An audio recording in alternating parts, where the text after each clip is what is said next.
오늘 읽으신 우리에게 오늘 주시는 본문 누가복음 2장 1절에서 14절 말씀을 통해서 성령께서 오늘 우리의 상황과 또 우리의 사건을 해석해 주시는 귀한 음성 듣기를 원하며 우리의 삶이 해석되고 또 순종하는 그런 귀한 역사가 있기를 소원합니다. 오늘 본문 말씀을 간단히 살펴보면요, 이 아고수도 황제가 가이사 아구스도가 로마 전역에 인구조사를 명령하지요. 이 요셉의 가족은 베들레헴이라고 하는 다윗의 동네로 호적을 하러 가게 됩니다.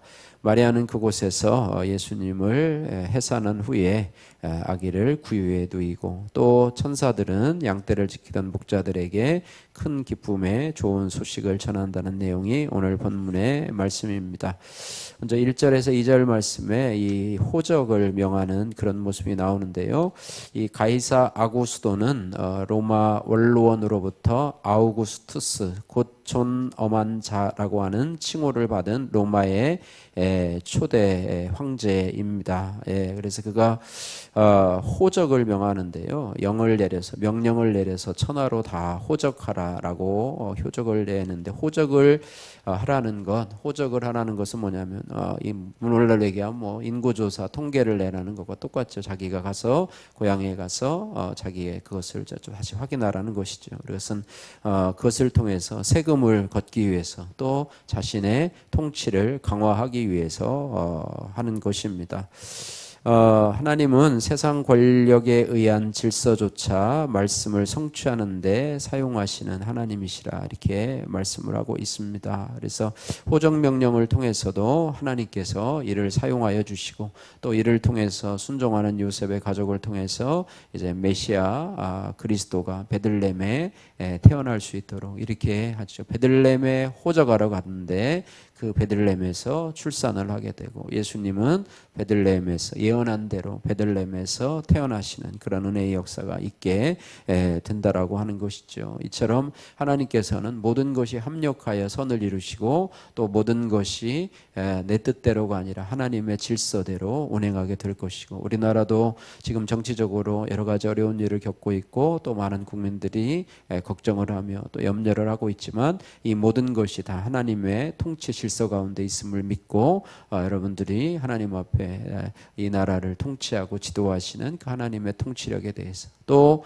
나라와 국가뿐만 아니라 우리 교회도, 또 여러분의 가정도, 우리들의 삶도 하나님이 우연처럼 보이지만 그것조차도 하나님이 우리를 사용하신다고 하는 것을 우리가 기억해야 할 것입니다. 그래서 하나님이 통치하는 것, 세상은 사람이 다스리고 대통령이 다스리고 힘있고 권력 있는 사람들이 다스리는 것 같지만 실상은 하나님이 통치하신다. 할렐루야. 이것이 참 귀한 내용입니다. 하나님이 나를 다스려 주신다. 하나님이 나를 오늘도 인도하신다. 특별히 말씀으로 인도하시고 성령으로 인도하신다는 사실 우리가 기억해야 할 것입니다. 적용 질문입니다. 세상을 통치하시는 분이 하나님이신 것을 믿고 질서에 순종합니까? 아니면 불평과 비난을 하고 있습니까? 여러분 적용해 보시길 바라고요. 이제 호적하라는 명령을 가지고 3절에서 7절 말씀에 이제 고향으로 돌아가서 예수님의 탄생에 대해서 말씀하고 있습니다. 3절에서 7절 말씀인데요. 6절, 5절, 5절 6절 같이 읽겠습니다. 5절 6절 7절. 그 약혼한 마리아와 함께 호적하러 올라가니 마리아가 이미 잉태하였더라. 거기 있을 그때에 해산날이 차서 첫 아들을 낳아 강보로 싸서 구유에 뉘었으니 이는 여관에 있을 곳이 없음이러라. 아멘. 예수님은 다윗의 동네에 베들레헴에서 다윗의 자손으로 태어나시지요. 그래서 하나님 마음에 합한 사람이라고 칭함을 받은 이 다윗이 예표하던 진정한 왕이 마침내 이 세상에 오게 되신 것입니다. 그래서 하나님께서 그토록 우리 인류를 구원하시기 위해서 꿈꿔오시고, 또 계획하시고, 또 구약의 많은 선지자들을 통해서 예비하시고, 그렇게 다윗의 자손으로 오시겠다고 하신 메시아가 이 땅에 태어난 것입니다. 그러나 예수님은 이 땅에 군림하는 왕으로 오시지 않으셨습니다. 주님은 오히려 자기를 비워서 종의 형체를 가지고 빌립보서 2장 7절 말씀에 오셨습니다. 그 본체는 하나님이시지만은 종의 형상을 입고 이 땅에 오셨고 또 말씀이 육신이 되어서 우리 가운데 오신 예수 그리스도, 이 땅에 우리와 같은 똑같은 육신의 모습을 입고 오셨지만 우리와 똑같은 그런 육신적인 혈통이 아니라 성령으로 잉태되셔서 죄 없으신 그분으로 태어나셨고 우리 인류를 대표해서 죄 없으신 그분이 이제 십자가에 우리의 죄를 대속하시기 위해서 이 땅에 오신 분이다, 이렇게 말씀할 수가 있습니다. 그래서 예수님은 군림하시는 왕이 아니라는 것이 왕의 침상에 태어난 것이 아니라 말 구유, 말의 먹이통에 밥그릇에 태어난 것이죠. 냄새나고 그런 곳에 태어나신 예수님을 우리가 바라보면서 그분은 섬김의 종으로 이 땅에 오셨다.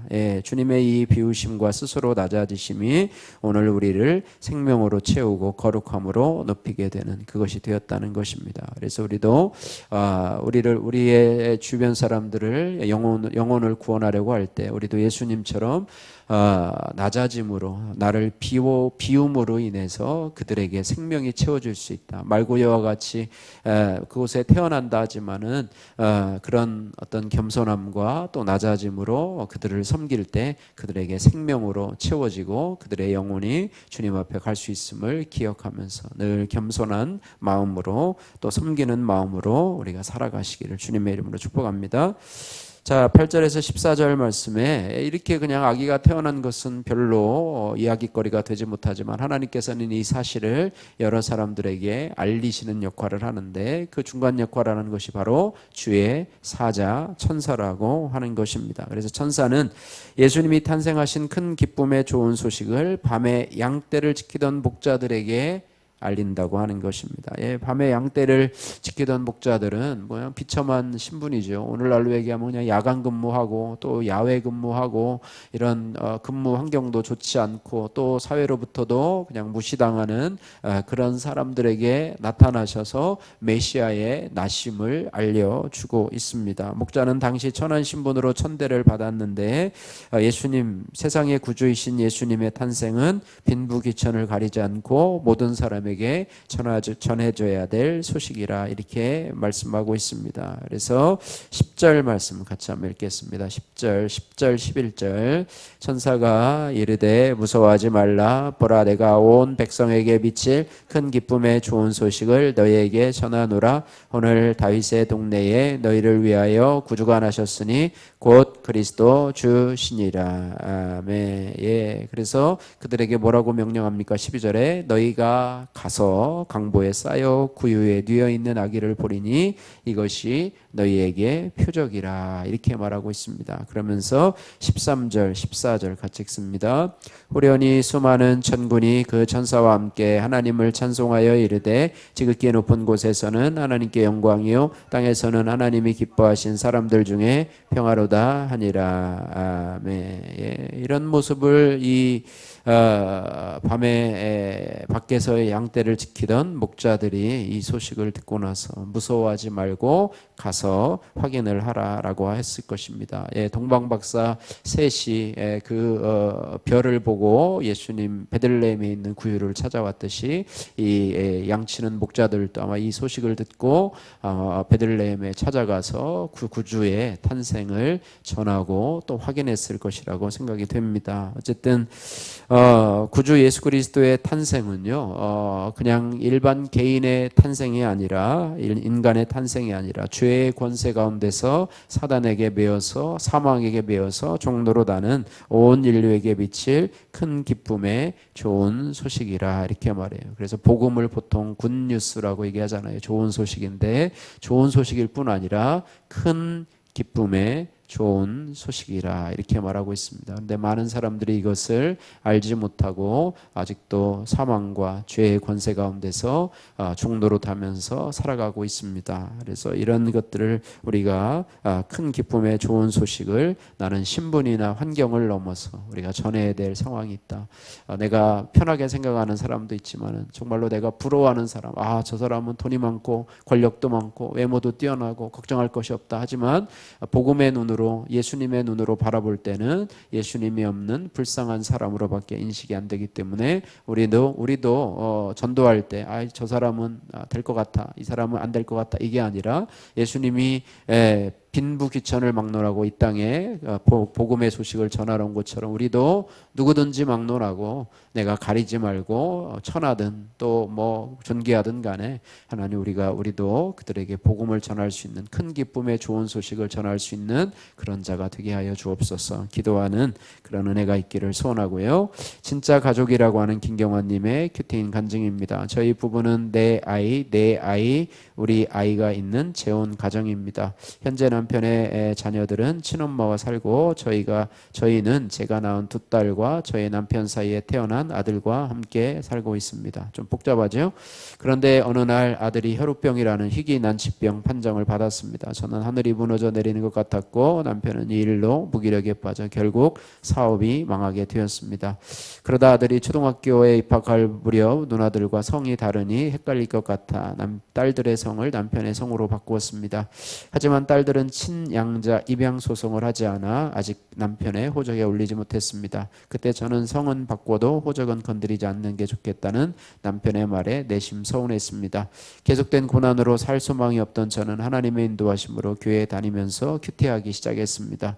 그러자 말씀으로 제 삶이 해석되었습니다. 가족 신화가 있던 저는 친정 식구가 다 함께 한 집에 모여 행복하게 사는 것을 꿈꿨습니다. 하지만 현실은 오빠와 언니 저 모두 이혼하여 흩어져 살았습니다. 그럼에도 예수님을 믿고 천국 가신 친정 아버님 덕분에 저희 가정이 복음의 기쁜 소식이 계속 이어지고 있습니다. 이렇게 믿는 아버지의 역할이 크다는 것을 알게 되자 저희 두 딸을 자기 자식처럼 키워주는 남편이 고마웠습니다. 오늘 구유의 누이신학이 예수님을 묵상하면서 그동안 비단 이불에 눕는 행복만 꿈꾸느라 우울하게 살았구나 하고 깨달아집니다. 또한 자기의 양떼를 지키던 목자들처럼 말씀에 순종하여 자기 자리를 지키는 공동체 지체들이야말로 최고의 가족임을 상기하게 됩니다. 이제 저도 소그룹 리더로서 지체들의 이야기를 들으면 애통한 마음으로 부르짖게 됩니다. 수많은 천사와 함께 하나님을 찬송하며 상처가 별이 되는 간증을 전하게 하신 하나님께 감사드립니다. 적용하기 남편에게 두 딸의 아빠로서 살아줘서 고마워요 라고 말하겠습니다. 친엄마와 사는 남편의 자녀들을 위해 주일 예배마다 기도하겠습니다. 사랑의 하나님 아버지 감사합니다. 우리 죄인들을 위해서 하나님이신 예수님께서 이 땅에 육신을 입고 하나님 이 땅에 오신 것이 큰 기쁨의 좋은 소식임을 깨닫게 하여 주시고 그 기쁨의 좋은 소식을 받아들이며 이렇게 하나님의 자녀로 또 하나님의 백성으로 이 땅을 살아갈 수 있도록 은혜 주신 하나님 감사합니다.